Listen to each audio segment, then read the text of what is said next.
ഇതാ ഞാൻ പറഞ്ഞ പ്ലോട്ട് കണ്ടോ. മെയിൻ റോഡിൽ നിന്ന് 200 മീറ്ററേ ഉള്ളൂ. അങ്ങനെ കണ്ണായ സ്ഥലമാണ്. ദേ ഇപ്പോൾ അഡ്വാൻസ് കൊടുത്താൽ നമുക്ക് 6 മാസത്തിനകം രജിസ്റ്റർ ചെയ്യാം. നോക്കൂ, ഇത് പണ്ട് മണ്ണിടുന്ന സ്ഥലമല്ലേ? എൻ്റെ കൂടെ വന്നിട്ട് നശിപ്പിക്കുമോ? നീ ഒന്നും മിണ്ടാതിരിക്കുക. അയ്യോ, അതാ JCB ഇറക്കി ഇച്ചിരി മണ്ണിടുന്ന കാര്യമാണ് ഞാൻ പറഞ്ഞത്. അതൊക്കെ അപ്പോഴേ കെട്ടിപ്പൊക്കിയില്ലേ നമ്മൾ. വാ നമുക്ക് നോക്കാം. ഇത് ഇവിടെ വെള്ളമൊക്കെ കിട്ടുന്ന സ്ഥലമാണ്. ഇത് മൊത്തം വരണ്ട കിടക്കുന്നു. പിന്നെ ഈ റൂട്ട് എന്നും വെള്ളം വണ്ടി ഇരുന്നില്ല, ഞാൻ കാണുന്നില്ലേ സ്ഥിരം. ആ വെള്ളം ഒഴിച്ച് വരുന്നവൻ്റെ കാര്യമാണ് ഈ പറയുന്നത്. എൻ്റെ കാര്യം ഇപ്പോൾ ഇവിടെ പറയുന്ന കാര്യമുണ്ടോ? എൻ്റെ പൊന്നു സാറേ, ഇവിടെ വെള്ളം ഉണ്ടോന്ന് 4 കോടി മാത്രം ഇവിടെ വെള്ളമല്ലേ സാറ്? ഇത് നോക്കി, നല്ല ജലാംശമുള്ള മണ്ണാണ് കണ്ടോ.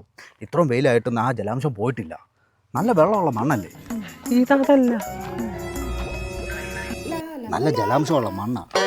സ്ഥലം ഓക്കെ അല്ലേ? പുള്ളി ഒരു 5.30 ചോദിക്കുന്നത്. ഞാൻ ഒരു 5-ന് ചവിട്ടാം. ഞാൻ ഏറ്റു. സാറൊന്നുകൊണ്ടും പേടിക്കണ്ട. ഇവിടെയൊക്കെ 5 ഉള്ളു.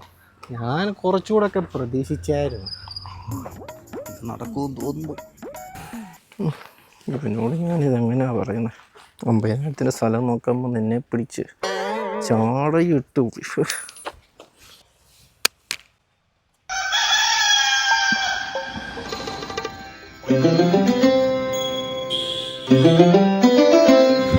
ഈ സെറ്റ് ഇപ്പോഴും ഉണ്ടോ? ആന്റി കളക്ഷനാണോ? എൻ്റെ ആശാൻ്റെ ഇരിക്കുന്നത് ഇതേ സെറ്റാ അല്ലേ ആശാനെ? കണ്ടോ, ഞാൻ പറഞ്ഞില്ലേ ചുമല റബ്ബർ ബാൻഡ്. നീങ്ങ വന്നേ.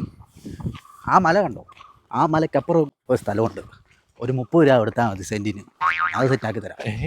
ഞാൻ അതിനു വേണ്ടിയാ വന്നത്. അത് നോക്കാം. അതിൻ്റെ ഫോൺ കണ്ടപ്പോൾ എനിക്ക് മനസ്സിലായി. ആശാൻ പറഞ്ഞ അപ്പുറത്തെ ഒരു സ്ഥലമുണ്ട്, വനഭൂമിയാന്നുള്ളത്. അതുകൊണ്ട് ഞാൻ സെറ്റാക്കി തരാം.